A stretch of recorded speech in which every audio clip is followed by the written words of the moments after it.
Sebuah film yang diadaptasi dari novel tahun 1979 berjudul Glong Walk tahun 2025 karya Stephen King atau orang-orang menjulukinya King of Horror akan menceritakan tentang 50 remaja yang ikut berkompetisi dalam sebuah kontes jalan kaki brutal di mana peserta yang berhenti atau bahkan cuma sekedar melambat akan langsung dieksekusi mati. Seseru apa dan sebrutal apa kisahnya? Langsung saja kita masuk ke alur ceritanya.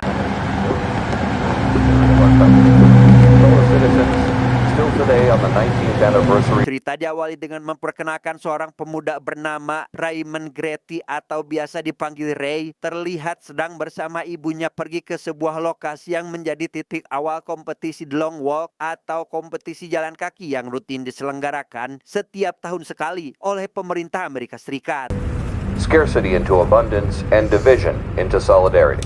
Perlu diketahui, jika beberapa tahun ke belakang setelah perang besar yang terjadi, Amerika yang dipimpin oleh seorang diktator bernama Mayor mengalami krisis ekonomi yang meningkatkan angka kemiskinan, sehingga Mayor membuat sebuah kompetisi jalan kaki yang selain bertujuan sebagai hiburan, juga memperebutkan hadiah yang sangat besar. Kompetisi ini juga sebagai ajang pencarian pemuda terbaik dari setiap negara bagian. Bukan hadiah biasa, pihak penyelenggara yang dipimpin oleh Mayor menjanjikan bahwa setiap yang mampu berjalan hingga menjadi peserta terakhir yang masih hidup akan mendapatkan kebebasan penuh dan keinginan apapun berupa uang tak terbatas, rumah mewah, status istimewa di masyarakat, bahkan permintaan pribadi yang ekstrim seperti kebebasan bagi keluarga atau kehidupan baru.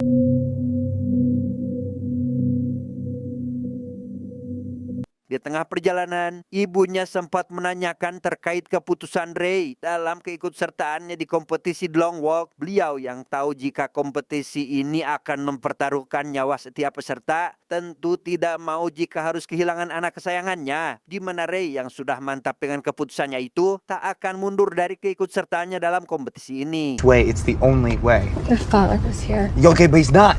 ID, please. Sesampainya mereka di titik awal kompetisi, sang ibu tak kuasa menahan tangis saat Ray hendak akan meninggalkannya, sehingga Ray mencoba menenangkannya dengan cara memeluk dan meyakinkan beliau jika semuanya akan baik-baik saja. I gotta let you go, okay? Okay. Alright. Okay.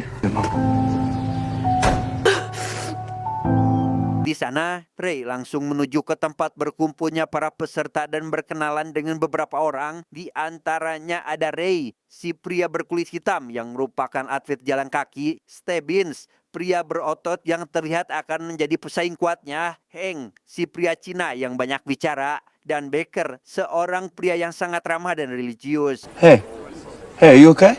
I'm just getting warmed up. Gotta be aggressive. Fuck, boys, I am raring to... Fuck you. You sound like what you...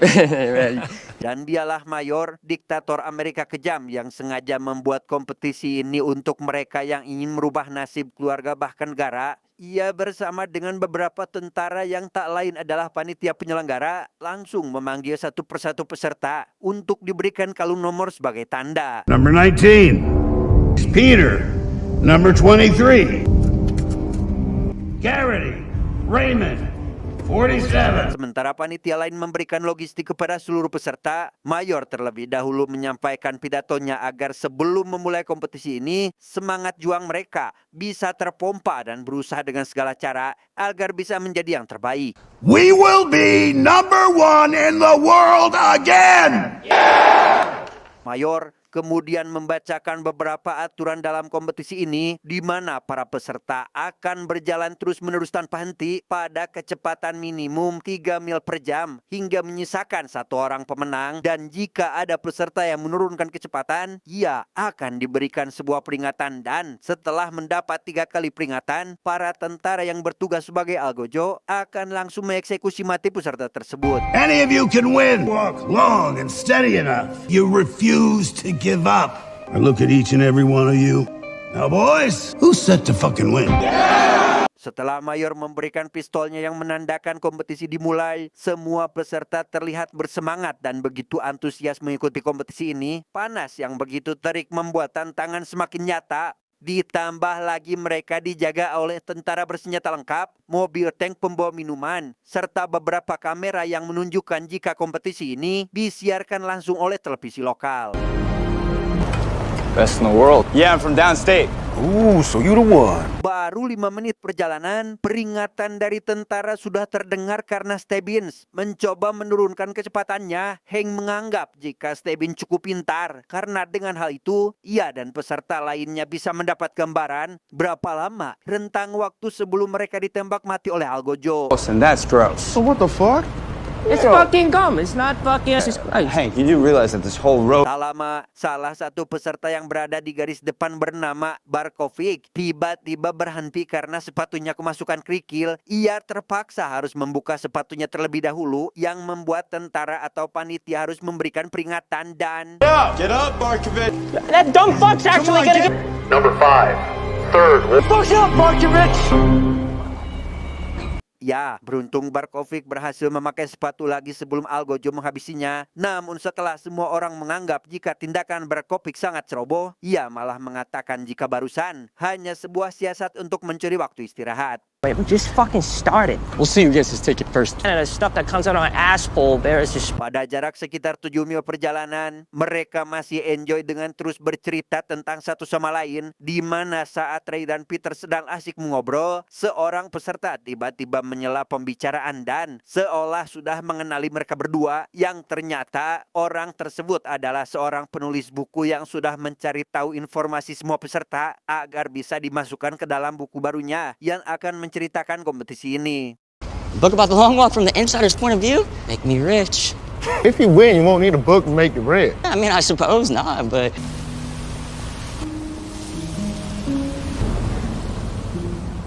Tak lama, salah satu peserta bernama Curly tiba-tiba mengerang kesakitan akibat otot kakinya yang mengalami kram. Semua peserta mencoba membantunya dengan cara memberikan semangat. Namun tebak, apa yang terjadi selanjutnya? Keep walking. Keep walking. Come on, stick with me. That's right. Just keep walking. 1, 2, 3. Third warning. Get up, kid. Dan inilah Glongwald. You boys are the answer. Dengan tewasnya Curly sebagai peserta pertama yang mati dalam kompetisi ini, Ray dan kawan-kawan pun akhirnya mendapat gambaran tentang apa yang akan terjadi jika mereka melanggar dan mendapat 3 kali peringatan. Alih-alih menguburkan dengan layak, Mayor dan pasukan tampak tak peduli dengan hal itu dan justru Mayor mengajak semua orang untuk melakukan penghormatan terakhir dengan cara seperti ini. Remember him fondly and celebrate his bravery. Today, we walk for Carly. Let's hear it, boys. Perjalanan yang sangat panjang membuat Ray kehausan dan meminta panitia untuk mengisi ulang botol minumannya, menandakan jika dalam kompetisi ini para peserta bebas untuk meminta air minum pada panitia. Namun untuk sesuatu yang mendesak seperti BAB dan kencing, mereka harus melakukannya sambil berjalan seperti yang dilakukan Peter saat ini. What the hell you got on my shoes? It's a relief. Sepanjang jalan, barisan Ray dan Peter saling mengobrol dan bercanda satu sama lain yang membuat Barkovic sedikit berkomentar terkait kegaduhan yang mereka buat. Namun di tengah momen tersebut, ada seorang peserta yang berada di depan tiba-tiba terjatuh dan kejang sehingga... Like he's shaking and shit. Second warning. 1.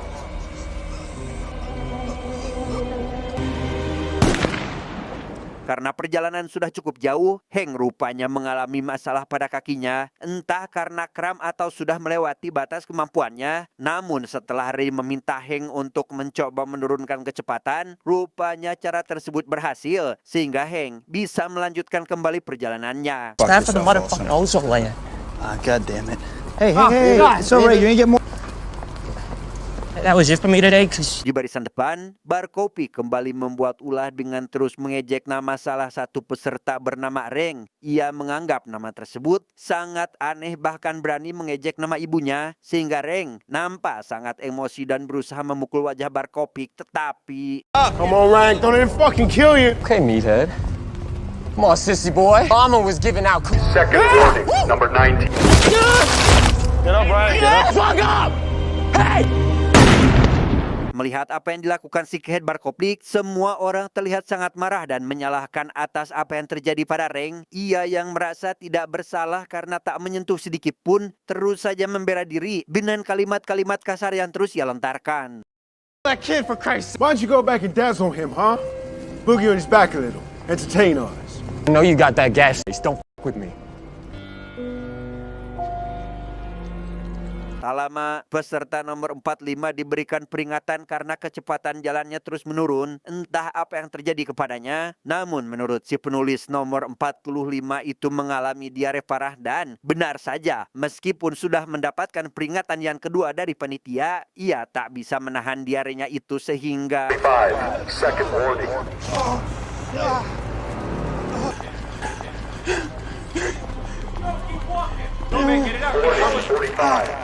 dan ya, tanpa belas kasihan sedikit pun, Algojo tak segan mengeksekusi peserta tersebut meski saat itu ia sedang berjuang mengeluarkan kotorannya.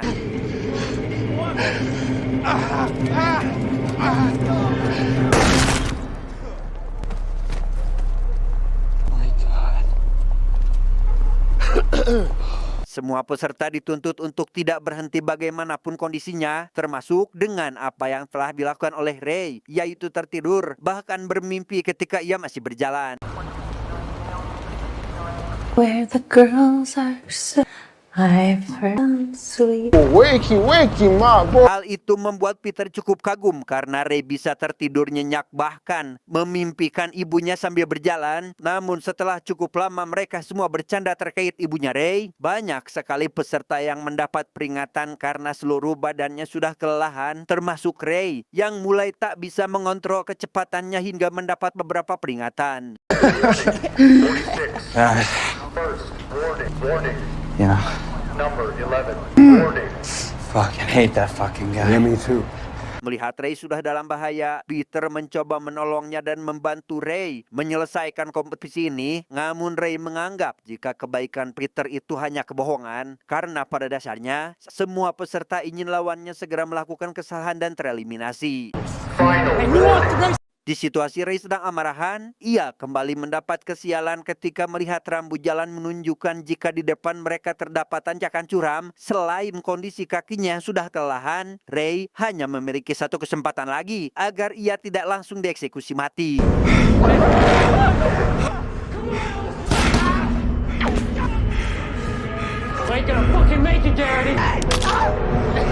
Di sini banyak sekali peserta yang tumbang karena tak bisa mengontrol kecepatan mereka di tanjakan. Ray yang melihat banyak peserta di sampingnya berjatuhan karena langsung ditembak terlihat sangat ketakutan karena kondisinya juga sedang tidak baik-baik saja. You know, I mean it, right? Don't be fucking dumb. But it's yes, we're all good. Beruntung, Ray bisa melewati tanjakan itu berkat bantuan Peter yang sedikit mendorong dan menyemangatinya. Sampai fajar sudah tiba, peserta hanya tersisa beberapa orang saja. Peter kemudian mengatakan sesuatu yang membuat Ray cukup terkesan, yaitu tentang mindset. Jika otaknya merasa yakin bisa melewati semua ini, maka itu tidak akan menjadi masalah lagi. Which means 18 left, I think. It's in and out, Ray. More than 5% chance now. Tepat di 67 mil perjalanan, si penulis buku yang sedari tadi sudah sangat kesakitan karena pergelangan kakinya terkilir, harus memaksakan hingga terlihat pergelangannya sudah patah. Ia yang sudah tidak bisa melanjutkan perjalanan lagi, hanya bisa menangis dan pasrah, menunggu Algojo untuk segera mengeksekusinya. Hey, get out of here! Yeah, you get out of here! You won't see this! Final warning. I'm gonna go. Perjalanan yang semakin jauh hingga mencapai 100 mil membuat Mayor sangat kagum dan memberikan selamat pada para peserta yang masih bisa bertahan. Baker sangat heran karena sampai saat ini Mayor terlihat sangat fresh dan tak terlihat sedikit pun rasa lelah di wajahnya. Sehingga Stebin yang sedari awal sangat paham terhadap kompetisi ini mengatakan jika Mayor meluangkan waktunya untuk tidur, makan, bahkan bisa mandi selagi mereka semua berjalan tanpa henti.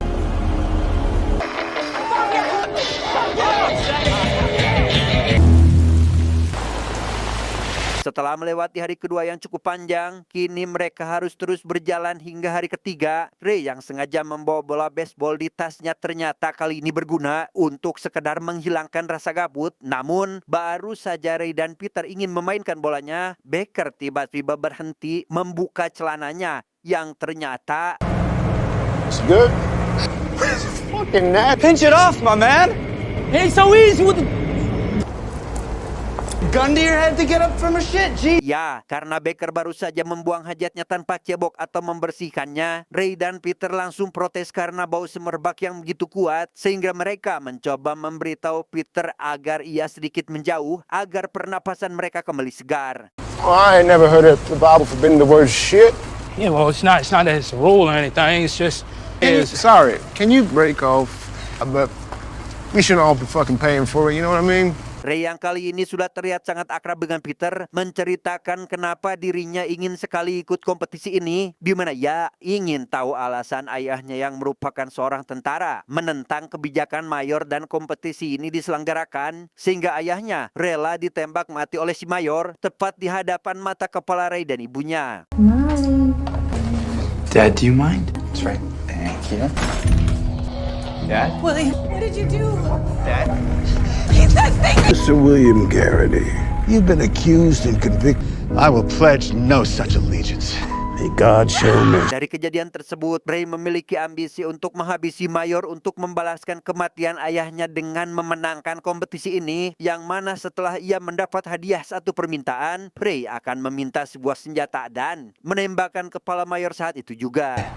And that's how I do it, right? Fuck. She gotta win first. Nobody here wants it more than I I'm do. not arguing with that, compadre. Mendengar hal itu, Peter begitu terkejut karena akan sulit untuk melakukan semua yang baru saja Ray rencanakan. Ia berusaha meyakinkan Ray jika balas dendam tak akan ada gunanya, melainkan hanya akan menimbulkan masalah lain.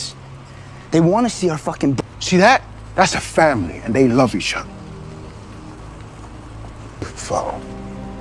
Tepat 170 mil atau sekitar 273 km jauhnya perjalanan, semua peserta terlihat sudah sangat kelelahan dan memiliki masalah masing-masing, termasuk salah satu peserta ini yang sudah sedari tadi berjalan dengan menyeret kakinya, di mana ia berusaha meminta tolong pada tentara dengan naik ke atas mobil tank, tetapi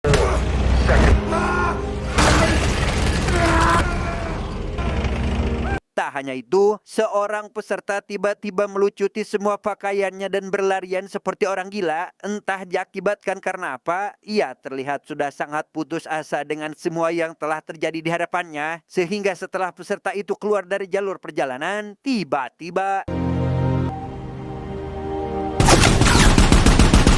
malam harinya Stebin menghampiri Ray dan mengatakan jika Hank terlihat sudah sangat kelelahan. Bahkan ketika Ray mencoba memanggilnya, Hank tak kunjung menjawab, sehingga Ray langsung menghampiri dan mengajaknya mengobrol, tetapi Stebbins is talking about carrots and donkeys. I don't know.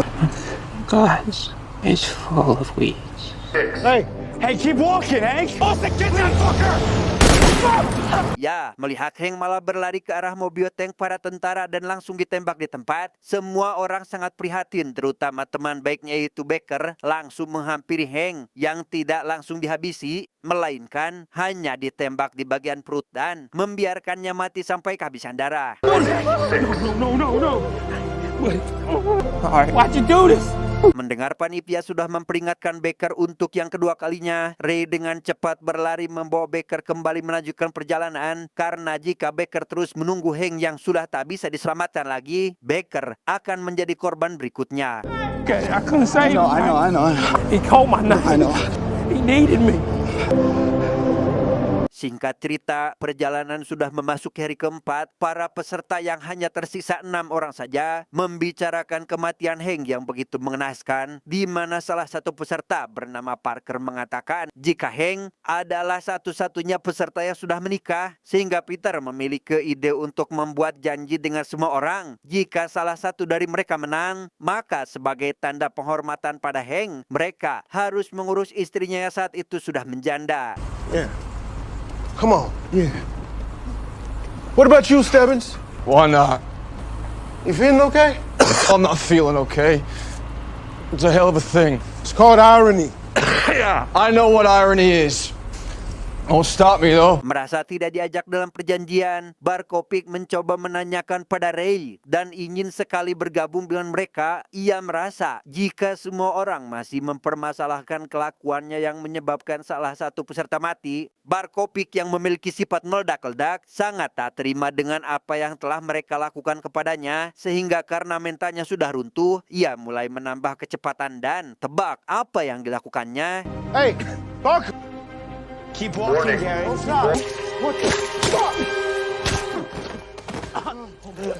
Setibanya di jalan perkotaan, Ray melihat ibunya yang sedang menunggu di pinggir jalan. Sembari berkaca-kaca melihat kondisi Ray saat ini, awalnya Ray terlihat biasa saja. Namun setelah ia berjalan beberapa langkah, hatinya tak kuasa menahan rasa rindu yang membuatnya kembali dan...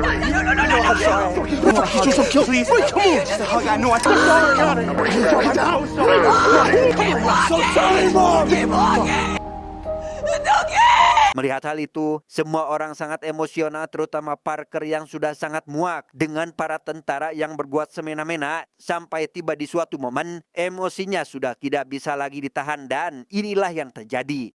Ollie.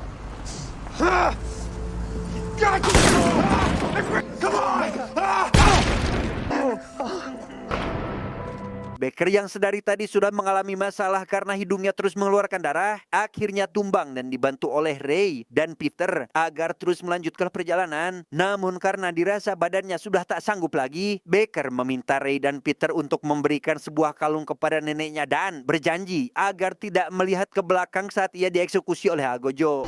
Going home. Going home. Come on.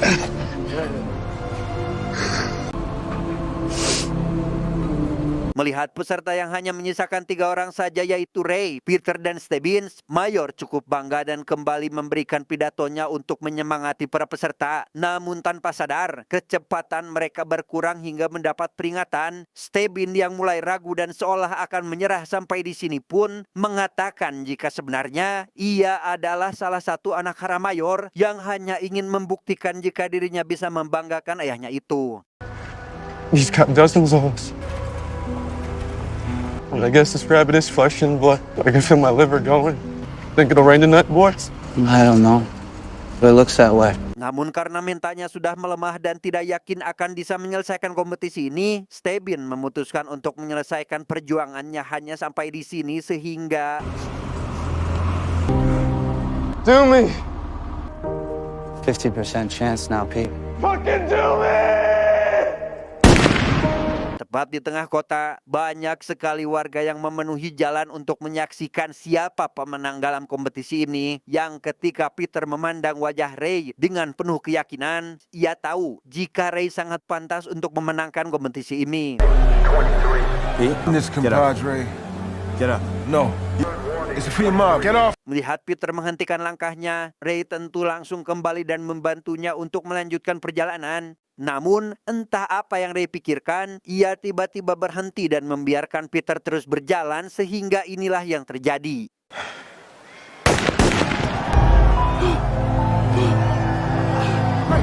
Ya, Ray membiarkan Peter memenangkan kompetisi ini karena ia merasa jika Peter pantas untuk mendapatkannya. Sehingga setelah melihat Ray dieksekusi mati tepat di hadapannya, Peter nampak sangat sedih. Kemenangan yang seharusnya ia rasakan dengan sukacita justru malah penuh dengan air mata.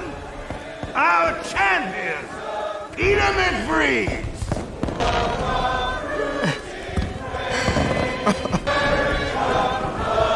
Kemenangan yang didapatkan dengan mengorbankan beberapa sahabatnya membuat Peter teringat dengan tujuan Ray sebenarnya mengikuti kompetisi ini. Sebagai permintaannya selaku pemenang, Peter meminta senjata yang sedang dibawa oleh salah satu prajurit dan langsung menodongkan senjata tersebut pada Mayor sehingga...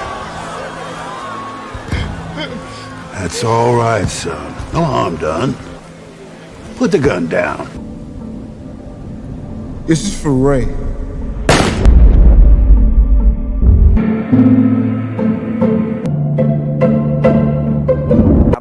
Ending yang cukup membagongkan.